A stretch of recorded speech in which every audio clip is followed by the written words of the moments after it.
The gunshot echoed across the dusty street of Willow Creek, Wyoming Territory, but Violet Grant never heard it.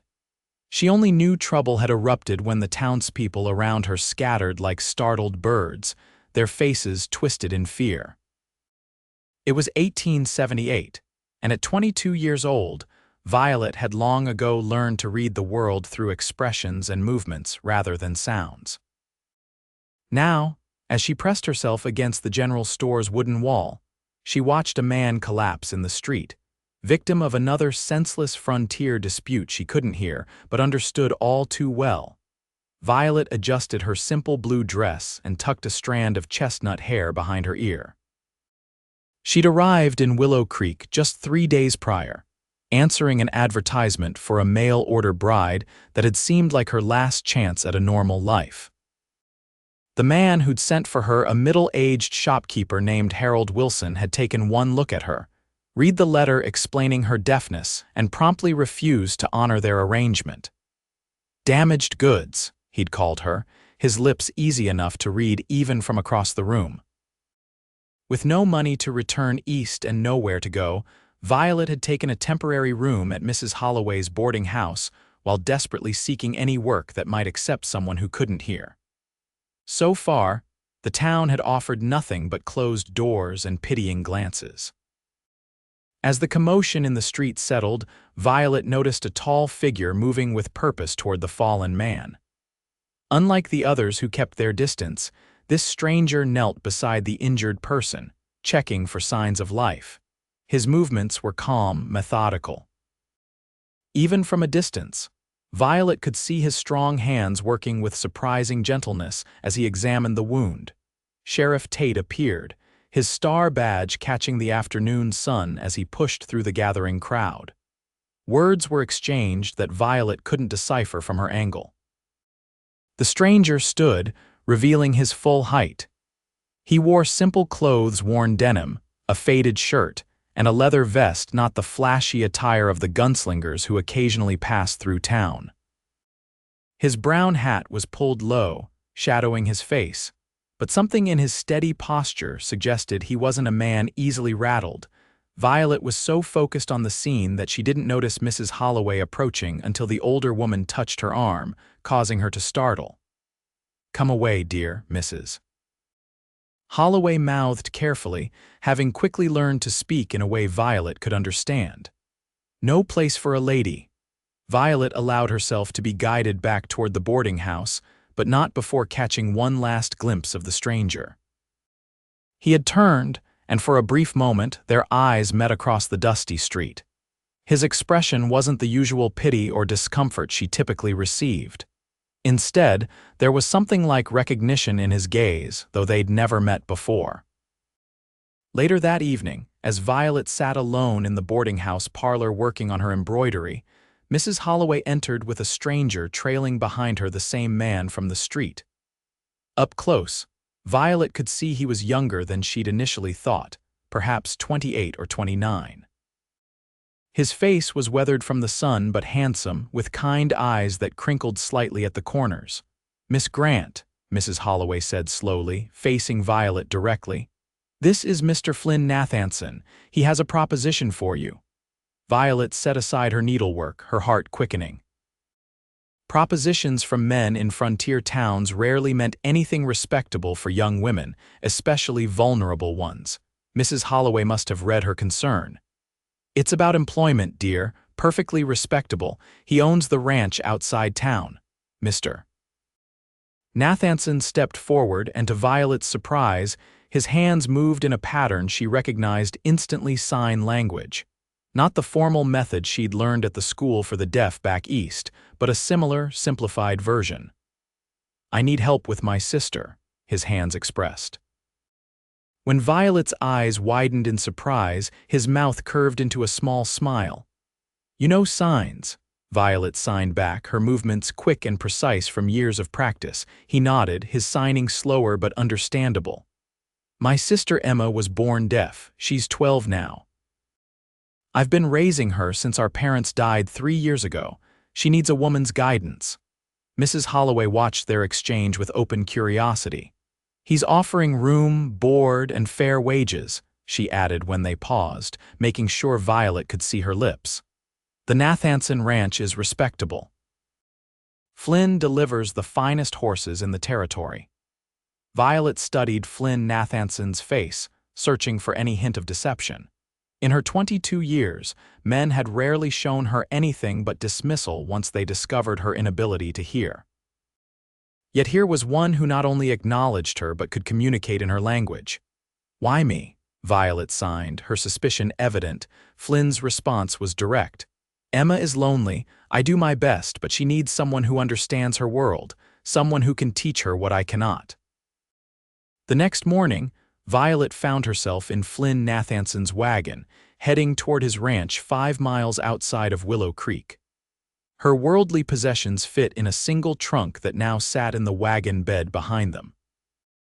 The decision had been swift but necessary. Her funds were nearly depleted, and no other opportunities had presented themselves.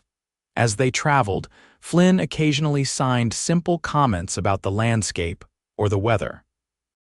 Violet appreciated that he didn't treat her as though her deafness equated to simplicity of mind, a common misconception she'd battled her entire life. The Nathanson ranch appeared on the horizon, modest but well-maintained, with a 2-story main house, a large barn, and several corrals where horses grazed. As they approached, a small figure burst from the house and ran toward the wagon, her movement unrestrained and decidedly unladylike. Emma Nathanson had her brother's coloring but none of his restraint. She bounded up to the wagon, her hands flying in excited signs before they'd even stopped. "Is this her? Is she deaf like me? Will she stay forever?" Emma's signs tumbled over one another in her excitement. Flynn's expression softened as he signed back. "This is Miss Grant. Yes, she's deaf and she'll stay as long as she wishes. Remember your manners." Emma's face split into a wide grin as she directed her attention to Violet. "Hello, I'm Emma. I've never met another deaf person except at the school in Denver, but Flynn couldn't afford to keep me there. Do you know stories? Can you sew dolls? Do you like horses?" Violet couldn't help but smile at the girl's enthusiasm. "I know many stories," she signed back, "and yes, I can sew dolls. I'm not sure about horses. I've had little experience with them." "I'll teach you everything," Emma promised, her hands moving with excitement. Flynn watched their exchange with obvious relief. As he helped Violet down from the wagon, his hand lingered on hers a moment longer than necessary. "Thank you for coming," he signed, and Violet sensed he meant it more deeply than the simple words conveyed. The Nathanson home was surprisingly comfortable inside. Though not luxurious, it boasted actual furniture rather than the rough-hewn pieces common in frontier homes. A bookshelf held more volumes than Violet would have expected, and small touches embroidered cushions. A colorful quilt, pressed wildflowers in frames, suggested someone had once made this a true home. "Our mother," Flynn explained when he caught Violet examining a particularly fine piece of needlework. "She made sure we had beauty even out here." Flynn showed Violet to a small but clean bedroom upstairs. "It was our parents' room," he signed. "Emma and I sleep across the hall. I've been using the room downstairs since his hands faltered. Since they died," Violet supplied gently. He nodded, a shadow crossing his face. "Influenza, 3 years ago. It was quick at least." Violet touched his arm lightly, the brief contact expressing what words signed or spoken couldn't adequately convey. She understood loss. Her own parents had surrendered her to the school for the deaf when she was only 7, finding her condition too difficult to manage. They'd visited rarely and died in a carriage accident when she was 16, leaving her truly alone. That evening, as they sat around the dinner table, Violet observed the easy relationship between brother and sister. Flynn's signing was not as fluid as it could be, but he and Emma had clearly developed their own shorthand that worked for them. Still, Violet could see how Emma might benefit from a more formal education in communication. "How did you learn to sign?" Violet asked Flynn after Emma had gone to bed. They sat in the small parlor, a lamp casting warm light between them. Outside, the vast Wyoming night pressed against the windows, the isolation of the ranch never more apparent than after sunset. Flynn's hands moved carefully. When Emma was born deaf, my mother refused to believe she couldn't be taught. There was a teacher passing through Cheyenne who knew signs. Mother paid him to stay with us for a month. His expression turned wistful. She was determined Emma would have language. Father thought it was a waste, that Emma should just learn to read lips and speak, but Mother insisted. Your mother was wise, Violet signed. Speech and lip reading have their place, but signs give us freedom. Flynn nodded, studying her with an intensity that made Violet glance away. The man who rejected you as his bride, he signed after a moment. He's a fool. The bluntness of his statement caught Violet off guard. Heat rose to her cheeks, and she busied herself straightening her skirt. Perhaps he was merely practical. A deaf wife is a burden many wouldn't choose. Flynn's response was immediate and firm. Deafness doesn't make you less. Different, yes, but not less. Violet looked up to find his eyes fixed on her, sincere and unwavering. In that moment, something shifted between them, a recognition of shared understanding that transcended their short acquaintance. The days at the Nathanson ranch quickly fell into a rhythm. Mornings were devoted to Emma's education. Violet expanded the girl's sign vocabulary and worked on her reading and writing. Afternoons often found them assisting with lighter ranch duties or working on household tasks. Flynn employed 2 ranch hands brothers named Pablo and Miguel Ortega, who lived in a small cabin nearby, and handled most of the horse training and heavy work. On Violet's 4th day at the ranch, she ventured to the corral where Flynn was working with a spirited chestnut mare. She stood at the fence, watching his gentle but firm handling of the nervous animal. His movements echoed the same careful patience he showed when communicating with her and Emma, persistent, but never forceful. Flynn noticed her presence and handed the mare's lead rope to Pablo before approaching the fence. His shirt was damp with sweat, his face flushed from exertion, yet Violet found herself noticing the way the sun brought out golden highlights in his brown hair. She's beautiful, Violet signed, nodding toward the mare. Stubborn, Flynn replied with a smile, but smart. The best ones usually are, like deaf women, Violet signed, surprising herself with the teasing tone. Flynn's smile widened. Exactly like deaf women. He hesitated, then added, "Would you like to meet her?" Before Violet could respond, Emma came bounding across the yard, her hands moving rapidly. Violet, Flynn, riders coming. Flynn's expression changed instantly, alert and concerned. Visitors to the isolated ranch were rare and not always welcome. He moved quickly to the house, returning moments later with a rifle. He positioned himself between the approaching riders and the house where Emma now stood with Violet. 3 men rode into the yard, dust rising from their horses' hooves. Violet couldn't hear their approach, but she felt Emma tense beside her. The leader was a heavy-set man with a florid face partially hidden by an unkempt beard.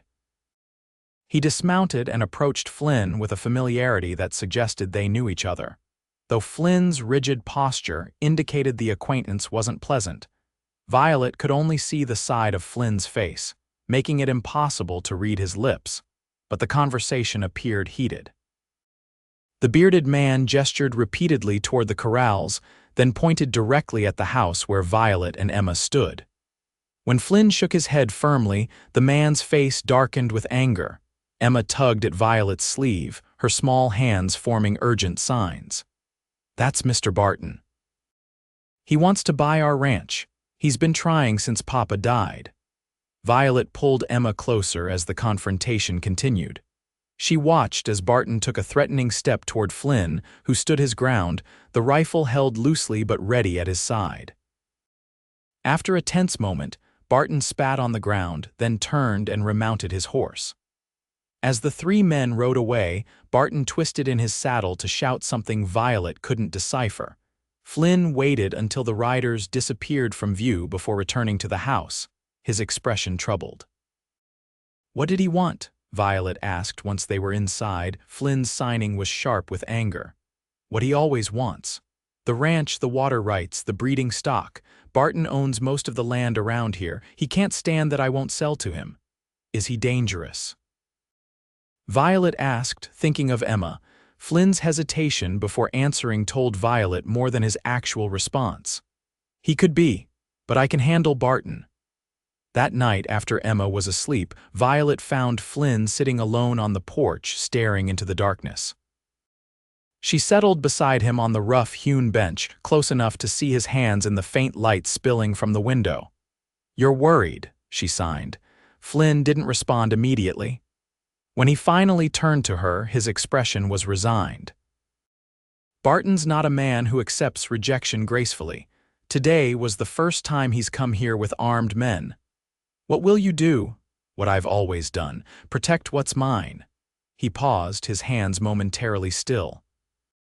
"Violet, if anything happens to me," she caught his hands in hers, stopping his words. "Nothing will happen to you." Flynn looked down at their joined hands, then slowly intertwined his fingers with hers. The simple contact sent warmth spreading through Violet's chest. When he looked up, his eyes held a question he didn't sign, but Violet understood nonetheless. Slowly, giving her time to pull away, Flynn leaned forward. His lips met hers in a gentle kiss that asked permission even as it was given. Violet had been kissed before awkward, fumbling encounters with boys at school, but never like this. Never with this sense of being truly seen. When they separated, Flynn didn't immediately release her hands, making it impossible for either of them to speak in signs. Instead, they sat in shared silence, a silence that, for once in Violet's life, felt like a connection rather than a barrier. The following weeks brought a deepening of relationships at the Nathanson ranch. Emma blossomed under Violet's tutelage, her natural intelligence finally meeting proper challenge and guidance. Flynn and Violet's connection grew as well, developing into something neither had expected but both increasingly cherished. Their courtship was unlike any Violet had imagined for herself. Flynn never treated her deafness as an obstacle to overcome, but simply as part of who she was. He took time to learn more formal signs, improving his fluency so they could discuss increasingly complex topics. In turn, Violet gained confidence with the horses, eventually helping with the gentler mares and foals. One evening in late August, as summer's heat began yielding to autumn's promise, Flynn asked Violet to accompany him on a ride. They traveled to a small lake nestled in the hills beyond the ranch, arriving just as the setting sun painted the water in shades of gold and crimson. "This was my mother's favorite place," Flynn signed as they sat on a blanket near the shore. She said it reminded her that beauty can exist anywhere, even in the wilderness. "She sounds like a remarkable woman," Violet replied. "She was." Flynn hesitated, then continued. "She would have loved you, Violet. She always believed connections between people transcended ordinary limitations." Violet smiled, touched by his words. "And your father?" Flynn's expression grew more complex. "He loved Emma and me in his way, but he never fully accepted Emma's deafness. He saw it as a flaw to be overcome, not a difference to be embraced." He paused. "I think that's why I recognized something in you that first day in town. You carry yourself with dignity, not shame, like Emma should." "Like you've taught her to," Violet corrected gently. Flynn shook his head. "I've done my best, but I'm just her brother." "You've shown her what a deaf woman can be: educated, capable, beautiful." His hands stilled for a moment before forming the words that made Violet's heart skip. "I love you, Violet." The simple declaration hung between them, as tangible as if he had spoken it aloud. Violet felt tears prick her eyes, not from sadness, but from the overwhelming realization that she had found something she never expected: someone who valued her completely, deafness and all. "I love you too," she signed, her hands trembling slightly. Flynn reached into his pocket and withdrew a small wooden box. Inside lay a simple gold band set with a single pearl. "It was my mother's," he explained. "Violet Grant, will you marry me? Not because you need a position or because Emma needs a teacher, but because I want to build a life with you." Violet looked from the ring to Flynn's hopeful face, her heart so full she could barely form the signs. "Yes," she managed finally. "Yes, I will marry you." Their engagement brought a new brightness to the ranch. Emma was ecstatic, immediately beginning plans for the wedding and chattering endlessly about having a sister at last. Flynn seemed to walk with a lighter step, and Violet found herself experiencing a happiness she'd never dared imagine possible. But Barton's threat remained. In early September, Pablo rode in from town with troubling news. Barton had been speaking openly about taking the Nathanson ranch one way or another, and had been recruiting men known for their willingness to use violence when paid sufficiently. Flynn increased vigilance around the ranch, ensuring someone was always watching for approaching riders. The carefree days of summer gave way to a tense autumn, with the impending threat casting a shadow over their happiness. The attack came on a night when an early snowstorm blanketed the ranch. Violet, unable to hear the commotion, was awakened by Emma shaking her frantically. The girl's hands moved in panicked signs. "Men outside," Flynn says, "hide." Barely taking time to throw on a robe over her nightgown, Violet followed Emma to a concealed cellar entrance in the pantry floor, a precaution Flynn had shown her weeks earlier. They had just closed the hatch when Violet felt rather than heard the front door crash open. For what seemed like hours, they huddled in the dark cellar, Emma clinging to Violet, both straining to understand what might be happening above. Without sound to guide her, Violet's imagination painted increasingly terrible scenarios. Was Flynn fighting for his life? Had Barton's men already killed him? Would they find the cellar? A sudden shaft of light broke the darkness as the hatch opened. Violet pushed Emma behind her, prepared to protect the child with her life. But it was Flynn who appeared at the opening, his face smudged with soot and a bleeding cut across his forehead, but wonderfully, blessedly alive. "It's over," he signed once they'd climbed out. Barton's men tried to burn the barn. Pablo and Miguel helped fight them off. He touched Violet's face gently. "When the sheriff arrives, you'll need to testify what Barton's been threatening. Can you do that?" Violet nodded, understanding the significance. Most courts disregarded testimony from deaf individuals, considering them unreliable witnesses. But Flynn believed her words held value, even when others might not. The aftermath of the attack brought unexpected changes to Willow Creek. Sheriff Tate, presented with testimony from Violet, Flynn, and the Ortega brothers, finally took action against Barton. The would-be land baron was arrested for orchestrating the attack. His influence in the territory significantly diminished. More surprising was the community's reaction to Violet. As news spread of her role in bringing Barton to justice, the same townspeople who had previously viewed her with pity or dismissal began to see her differently. Mrs. Holloway organized a proper wedding celebration at the church, insisting the entire town would want to attend. "You showed them all what courage looks like," Flynn signed one evening as they sat discussing the changed attitudes. "They see now what I saw from the beginning." Violet shook her head modestly. "I only did what anyone would do to protect their family." Flynn's smile deepened at her use of family to describe them. "That's just it, Violet. You chose us as your family when no one else would have chosen you because of your deafness. You saw value where others saw only limitation." Their wedding took place on a crisp October day, with fall colors painting the landscape in rich hues of gold and crimson. The small church in Willow Creek was filled to capacity, with even Harold Wilson, the man who had rejected Violet as a bride, in attendance, looking decidedly uncomfortable. Emma stood proudly beside Violet, serving as her maid of honor. The ceremony was conducted both in spoken words and signs, with Pastor Williams learning basic signs to ensure Violet could fully participate in her own wedding. It was, many later said, the most moving wedding the town had ever witnessed. As Flynn slid his mother's ring onto Violet's finger, now joined by a matching wedding band, he signed words only she could see. "You were never meant to be someone's burden. You were meant to be my blessing." Spring arrived at the Nathanson ranch with new beginnings. The mare Violet had first admired delivered a healthy foal, the first of several births that would strengthen their breeding stock. The ranch flourished under their combined care, with Flynn handling the horses, Violet managing the household and Emma's education, and Emma growing into a confident young woman who moved between the deaf and hearing worlds with increasing ease. One warm May evening, as they sat on the porch watching the sunset paint the distant mountains, Flynn placed his hand gently on Violet's growing stomach.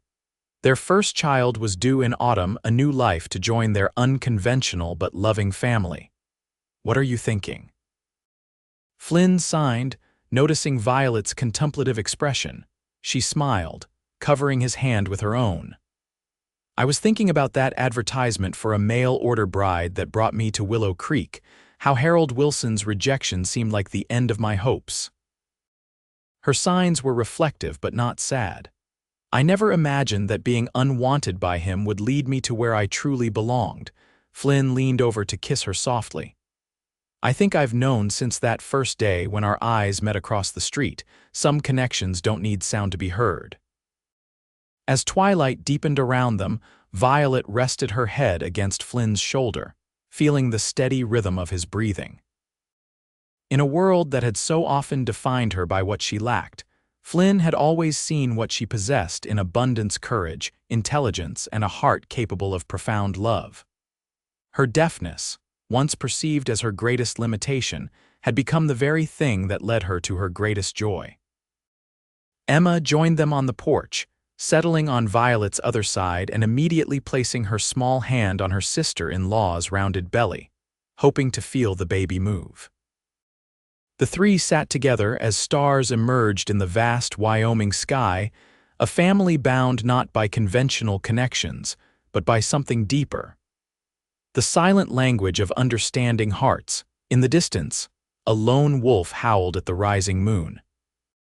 Violet couldn't hear its call, but she felt the vibration of Flynn's gentle laughter as Emma dramatically mimicked the wolf's posture.